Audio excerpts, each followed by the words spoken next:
Welcome to the Short Tale Theater. Today we are going to explore the life of the America's most notorious serial killer.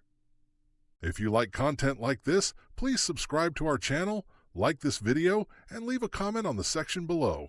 It really motivates us to create videos like this daily.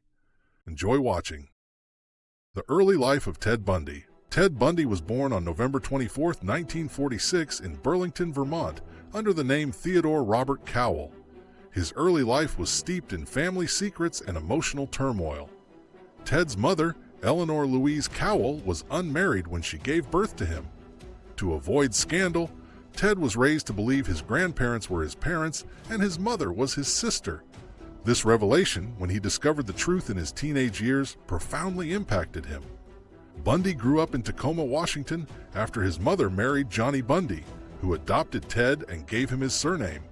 Despite the outward appearance of a normal family life, Ted later claimed he felt alienated and misunderstood. He excelled in academics but struggled socially, often being described as shy and introverted. However, he had a deep-seated desire for control and power, which would later manifest in terrifying ways. The beginnings of violence. While Bundy is remembered as a calculating serial killer, his violent tendencies began in his early 20s. Many experts believe that Bundy's crimes were fueled by rejection, particularly after a breakup with a girlfriend in college who he viewed as his ideal woman. After the relationship ended, Bundy reportedly spiraled, seeking victims who resembled her. His killing spree began in the early 1970s. Young women started disappearing from areas near college campuses in Washington state. Bundy had a signature method of luring his victims. He would fake an injury, such as wearing a sling or crutches, and ask women for help. Once they were close, he would overpower them and force them into his Volkswagen Beetle, which he had modified to remove the passenger seat to prevent escape. The rise of a serial killer. In 1974, Bundy's crimes escalated. Women began vanishing at an alarming rate. Witnesses in several cases described a man named Ted who drove a tan Volkswagen Beetle. Despite these leads, Bundy remained elusive due to his clean-cut appearance and polite demeanor. Bundy's crimes were meticulously planned. He often returned to the sites where he left his victims' bodies, committing necrophilic acts. He targeted vulnerable women, particularly those with dark hair parted in the middle, reflecting his ex-girlfriend's appearance.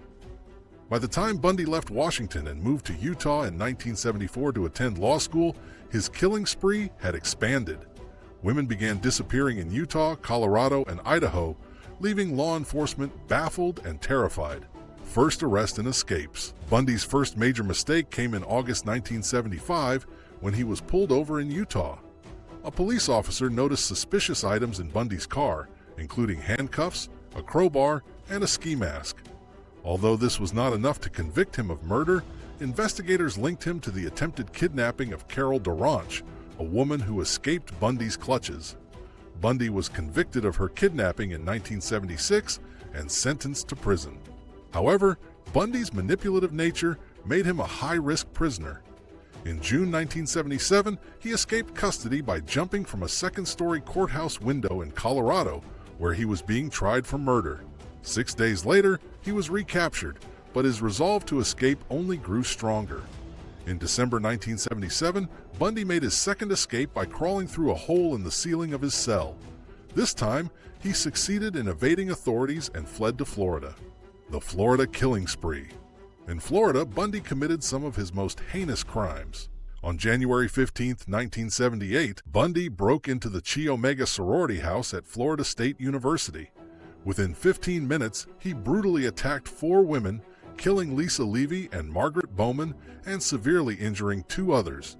His attack was so violent that he left bite marks on one of the victims, which would later become crucial evidence in his conviction. Just weeks later, Bundy kidnapped and murdered Kimberly Leach, a 12-year-old girl. Her disappearance shocked the nation and added urgency to the manhunt for Bundy. Capture and trial.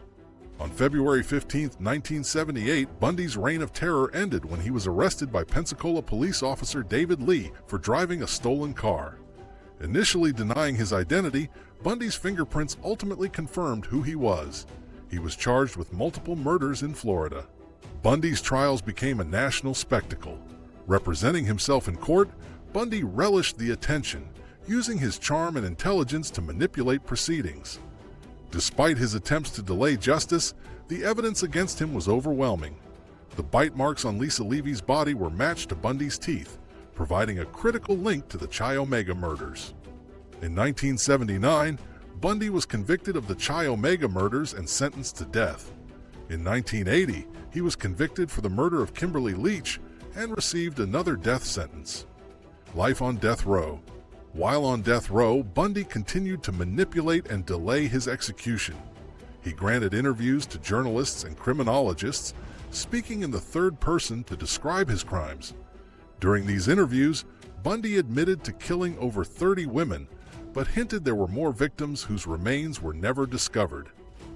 Bundy also tried to use his knowledge of where victims' bodies were buried as leverage to postpone his execution. His psychological games frustrated law enforcement and the families of his victims, who longed for closure. During this time, Bundy married Carol Ann Boone, a former co-worker who believed in his innocence. She conceived a daughter with Bundy while he was in prison, though how this happened remains a mystery. Boone eventually divorced Bundy as his execution date approached. Execution and legacy. On January 24, 1989, Bundy was executed in the electric chair at Florida State Prison. Crowds gathered outside the prison to celebrate his death, holding signs that read, "Burn, Bundy, burn." His execution marked the end of a dark chapter in American history. Ted Bundy's case left a lasting impact on the world. It led to changes in law enforcement, including improved communication between jurisdictions and the importance of forensic evidence. Bundy's ability to appear charming and normal while committing unspeakable acts remains a chilling reminder of the darkness that can hide behind a friendly face. Even decades after his death, Bundy's story continues to captivate the public, serving as a grim cautionary tale about trusting appearances and the depths of human depravity.